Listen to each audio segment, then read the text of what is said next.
3 years ago, a man lost his wife to childbirth, and his daughter to the Lagos floods, or so he thought. But one stormy night, a little girl appeared at his gate, soaked to the bone, humming the same lullaby only his late wife knew. He thought he'd buried his child, but the truth was just beginning to rise. Lagos never truly sleeps. Even in the dead of night, the city breathes through the hum of distant traffic, the occasional bark of a restless dog, or the sudden screech of tires on wet tarmac. Emeka stood by the window of his Lekki apartment, watching raindrops trace crooked lines down the glass. Behind him, his 6-month-old daughter, Amara, slept soundly in her crib. The apartment was quieter than usual, too quiet. On the shelf sat a picture frame, Tommy, his late wife, cradling Amara in the hospital. Her face was pale but smiling. She had died giving birth, a rare complication, the doctors said, but no explanation could ease the ache. Emeka was left with a newborn and a grief that swallowed whole days. Still, Amara gave him reason to keep going. Her giggles, the little sounds she made, her tiny hand wrapped around his finger. Emeka learned to braid her fine hair from YouTube tutorials. His large, clumsy hands became soft and sure. He warmed her bottles with care, measured everything just right. Nights were heavy with Tommy's absence, but every morning, Amara's smile reminded him there was still light. Then came Lola, a proper Lagos big girl. They met at a tech conference. Emeka was there to speak on blockchain in Africa, and Lola to vlog the event. Something clicked instantly. She was beautiful, confident, and her laughter tugged at him like a familiar melody. Their conversation flowed easily, like old friends rediscovering each other. In the weeks that followed, they grew close. Emeka found himself falling fast. Lola was vibrant, quick-witted, and always knew what to say. She took to Amara with ease, cooing over her and calling her sweet names. Emeka dared to believe again.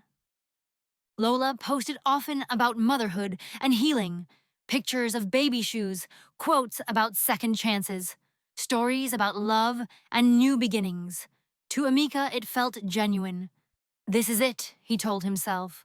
Someone who loves me and Amara. I want Amara to have the best mom in the world, he whispered one night. But behind the camera, Lola had other plans. She wasn't in love. She wasn't ready for sleepless nights and spilled milk. At nearly 35, Lola didn't want a family. She wanted a brand. She once joked, I need to upgrade from soft life to wife life. It photographs better. Emeka laughed at the time, dismissing it as one of her clever captions. Marriage wasn't about companionship to her. It was optics, stability. A wife was respected, a mother even more so. Brands loved the illusion of depth, her DMs filled with, finally, a mature influencer we can relate to. Lola understood the performance. This wasn't love. It was leverage. 6 months later, they were married. At first, things seemed fine, but the cracks appeared quickly. One day, Amara cried for hours. Emeka had stepped out briefly for diapers. He returned sooner than expected and heard Lola hiss from the hallway. This child is ruining everything. He froze. A second later, Lola greeted him with a smile, cradling Amara. She finally calmed down, she said sweetly. Another time, Amara spilled milk on Lola's blouse just before a live session. Instead of comforting her, Lola changed clothes with tight-lipped annoyance, more upset about the stain than the child. "Is this too much?" Emeka asked gently. "Of course not. I love her. She's like mine," Lola replied too quickly, her voice hollow. But the illusion shattered the night. Emeka found her laptop open. A message pinged.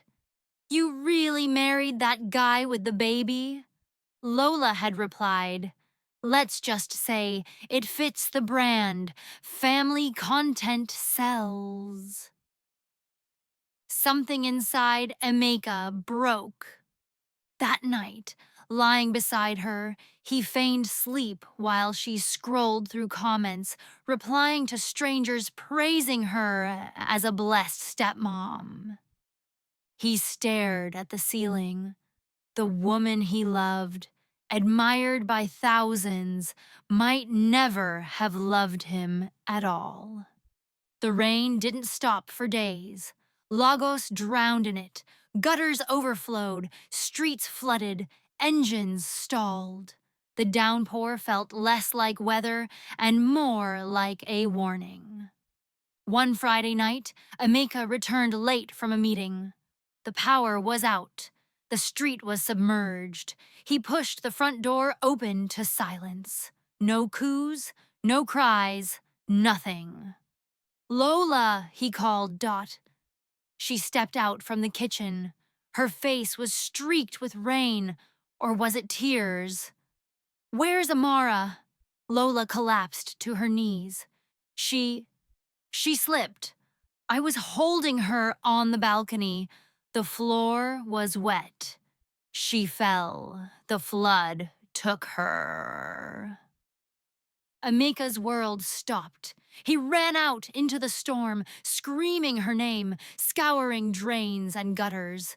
For hours he searched until neighbors pulled him back, their faces stricken. There was no sign of Amara. The police wrote it off as a tragic accident. Another child swallowed by the flood. Emeka buried a tiny pink sock, the only thing recovered, and with it a piece of his soul. But something inside him never believed Lola's story. 3 years passed. One stormy night, thunder shaking the walls, Emeka returned home and nearly missed her. A girl, no older than 7, stood huddled by his gate, soaked, shivering, her braids eerily familiar. He brought her inside, wrapped her in towels. "My name is Mimi," she whispered. "I don't know where my parents are." Lola recoiled. "We should call the police." "Tomorrow," Emeka said. "She's just a child." That night, he dreamed of Tommy. She stood in the rain, cradling a baby, untouched by the floodwaters behind her. The dreams continued, and so did the oddities. Lights flickered when Mimi entered the rooms. Dead plants bloomed. Emeka's struggling tech startup received surprise funding from an anonymous investor. Then came the lullaby. A soft hum echoed through the house, one only Tommy used to sing while pregnant. Emeka had long forgotten it, but Mimi was humming it. "Where did you hear that?" he asked gently. She looked up. It was in the water. Emeka's doubt turned to obsession. He dug into security footage from the night Amara disappeared. Lola had said the gate was open. It wasn't. At 2:34 a.m., the gate opened from inside. Lola stepped out carrying something. She returned alone. He confronted her. "Where did you take her?" Lola broke. "I was losing you. She was a weight. You looked at her like she was Tommy. I wanted us, just us." "So you left her?" I thought someone would find her. I didn't know the water would come so fast. You let her die, Lola trembled. I didn't know her mother's spirits were watching. Emeka froze. What did you say? I see her, silver eyes in mirrors. I hear the baby laugh.